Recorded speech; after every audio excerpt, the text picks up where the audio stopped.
Buenas a todos. Agradecer en primer lugar al comité organizador la invitación nuevamente a este evento. Esta vez, a diferencia de años previos en los cuales nos habíamos inspirado sobre todo en los pacientes que tenemos hospitalizados en sala para desde ahí dar nuestra valoración clínica y los aportes que realizamos en el trabajo diario en la sala de nuestro hospital. Les propongo una tónica diferente y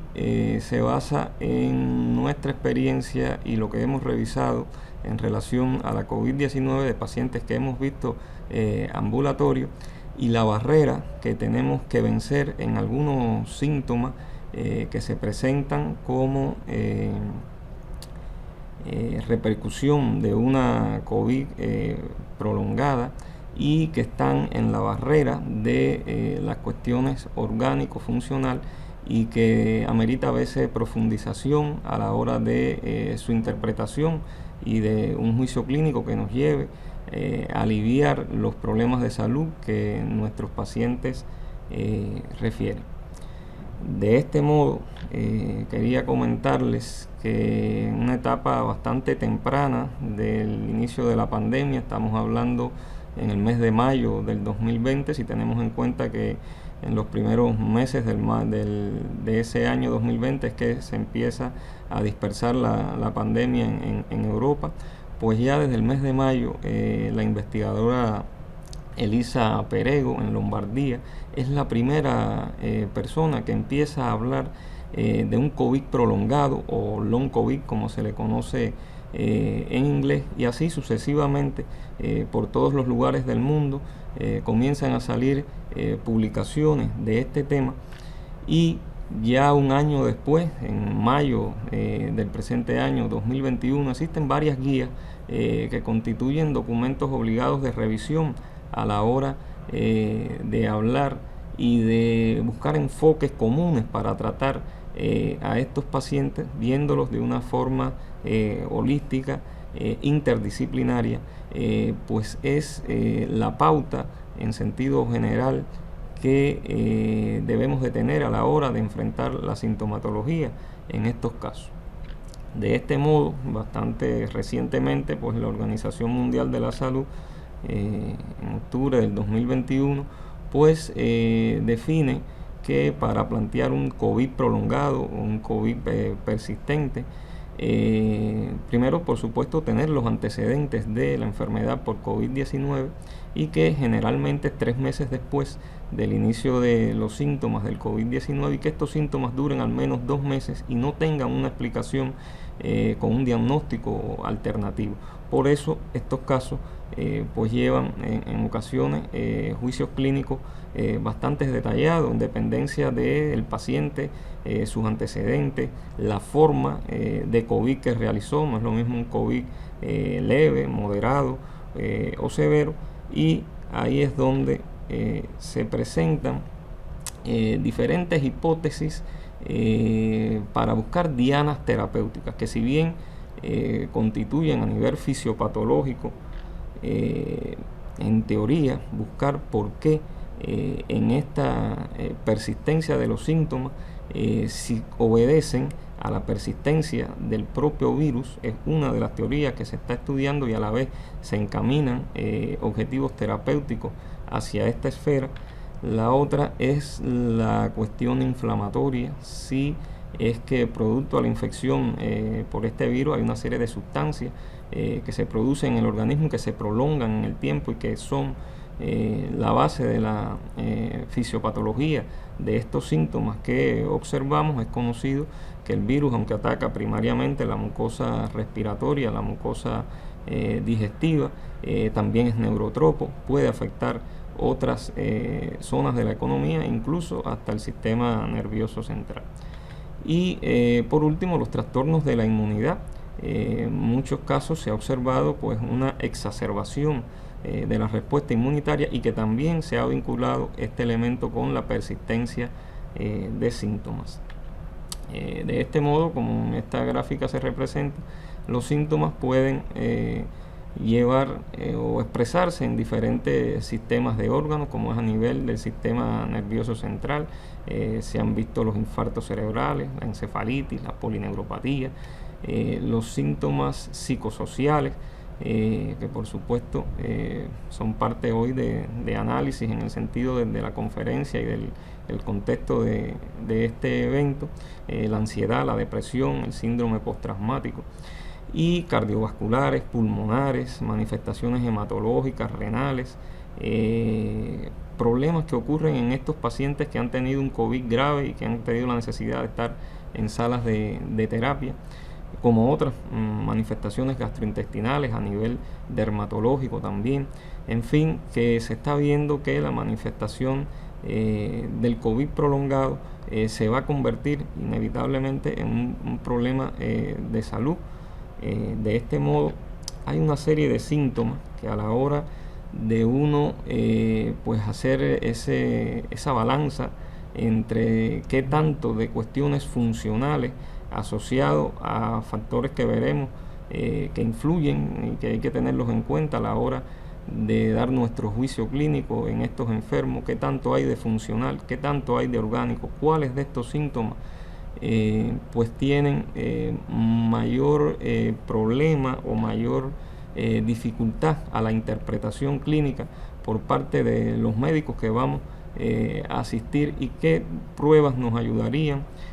a discernir un poco entre qué tanto hay de funcional y qué tanto hay de orgánico en estos pacientes con un COVID prolongado. De los síntomas que previamente veíamos, la fatiga, definida como aquella sensación de imposibilidad a realizar las tareas habituales de la vida diaria, tanto físicas como mentales, se ve con mucha frecuencia en estos pacientes, y su estudio pues lleva a realizar una serie de pruebas, tanto en ocasiones de laboratorio, imagenológica, para la hora del abordaje y el tratamiento. En cuanto a síntomas neurológicos, si bien es conocido que muchos de estos pacientes pues llegan a hacer un Guillain-Barré, hacen infartos cerebrales, presentan crisis epilépticas, la evolución posterior de estos síntomas pues es muy parecida a los pacientes que normalmente vemos con estos diagnósticos que no son relacionados con el COVID. Sin embargo, constituye de más difícil control y estudio cefaleas que se prolongan después de haber presentado un COVID, mialgias y las parosmias asociadas a esta enfermedad. Otro de los síntomas son los síntomas cognitivos. Incluso en pacientes jóvenes con frecuencias estamos viendo cómo refieren dificultad en la concentración, fallos de atención, conocidos ahí como el síndrome de niebla mental, y que al realizar estudios en busca de alguna alteración pues no se encuentra ningún factor objetivo para los mismos, y por suerte se ha descrito que son transitorios y que mejoran en algunos meses. Los problemas psicológicos y emocionales. Esta es la primera pandemia en la época de internet, y todos hemos percibido ese fenómeno de la infodemia, que hay un exceso, una gran información, tanto periodística como por científica, y por supuesto que la población percibe esto y pienso contribuye mucho a los problemas de ansiedad, de depresión que se ha visto asociado a este fenómeno que es la COVID-19. La disnea siempre es un síntoma difícil de interpretar. Lo mismo puede obedecer a cuestiones objetivas que subjetivas, y cuando es objetiva pues manifiesta una alteración que puede ser grave para el paciente. Desde este punto de vista, el interrogatorio, por supuesto, el 70% del diagnóstico debemos de conocer, siempre está en el interrogatorio, el examen físico. La auscultación cardiopulmonar es un elemento que ayuda mucho a discernir, y la saturación de oxígeno como prueba objetiva de cómo está pues el intercambio gaseoso nos debe ayudar a discernir y a trabajar con los pacientes que manifiestan una disnea prolongada. Igual evaluar las imágenes radiológicas, principalmente la tomografía, pues se descubren ahí muchos elementos de fibrosis posterior a la enfermedad por COVID. La tos, si bien es conocido que el principal órgano pues que ataca la COVID-19 en los receptores bronquiales, es un síntoma que puede ser orgánico, secundario a lesiones según el grado del daño que tuvo previamente el COVID, pero muchas veces también se ha descrito una tos funcional asociada a elementos de ansiedad con esta enfermedad. Los síntomas gastrointestinales, el sistema digestivo es otro de los órganos diana que ataca el coronavirus. La diarrea ha sido una de las más frecuentes, manifestada como prolongación de la enfermedad por COVID-19, e incluso se ha reportado un síndrome de colon irritable posterior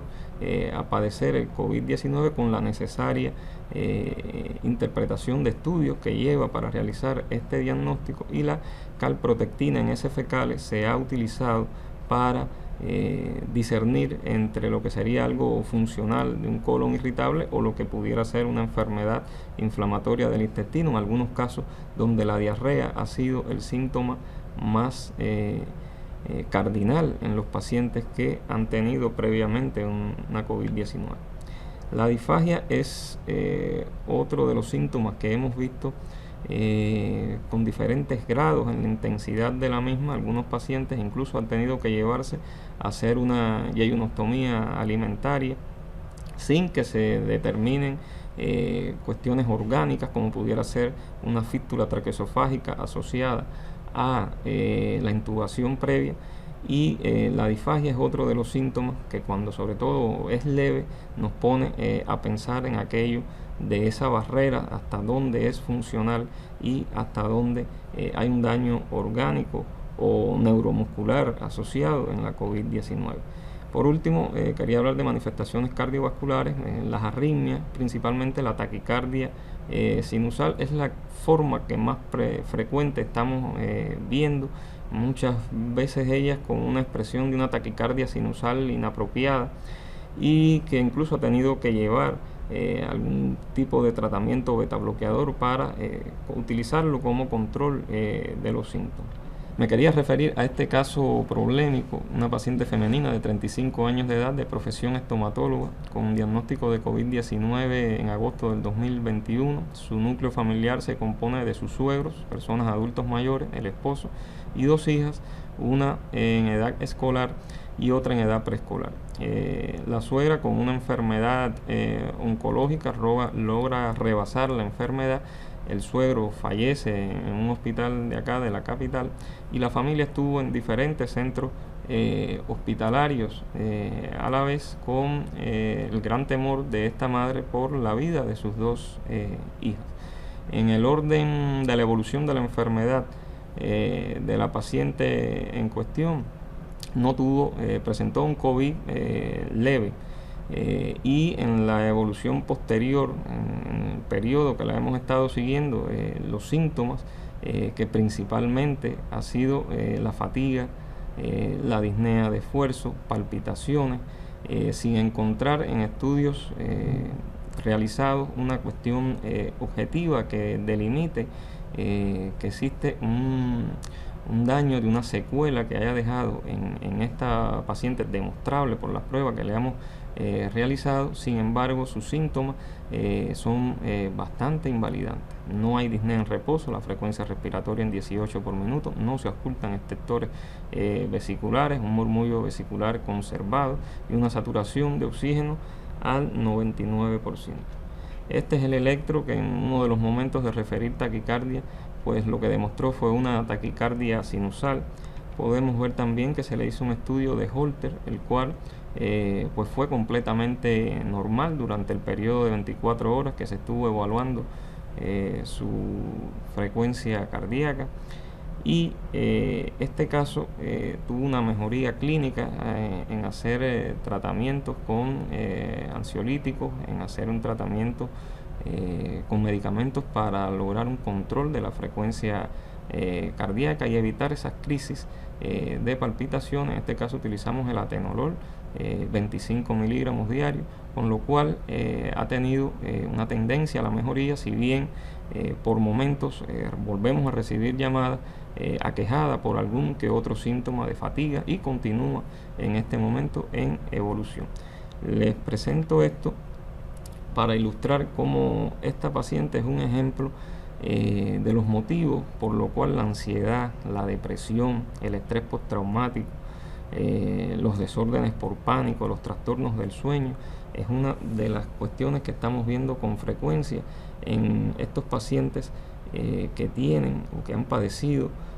la COVID-19 y que ahora se presentan con esto que se está llamando y que está definido por la Organización Mundial de la Salud como Long COVID o COVID prolongado. En ellos casi siempre vemos la muerte de un familiar, vemos la pérdida del trabajo. Esta paciente estomatóloga tuvo que abandonar su trabajo para dedicarse al cuidado de sus hijas y de sus suegros enfermos. El propio efecto de la cuarentena, que ha cambiado el modo de vida, la estigmatización social y el peligro de percepción que hay para la vida en los enfermos que han tenido dicha enfermedad. De este modo, retos para el futuro y que aún no hay una definición es por qué se está viendo más prevalente en las mujeres el síndrome de COVID prolongado, cuál es la causa del COVID prolongado, cómo predecir a los pacientes en riesgo de desarrollarlo, existen biomarcadores específicos, se podrá utilizar en la práctica clínica y cuál será el curso clínico de la enfermedad. Esta es una pregunta que con frecuencia pues nos hacen muchos de los pacientes que acuden aquejados a consulta, y es algo que realmente en este momento todavía no tenemos todas las respuestas. Sin embargo, el tratamiento sintomático continúa siendo el pilar para mejorar la calidad de vida de estos enfermos, la visión interdisciplinaria, y entre ellas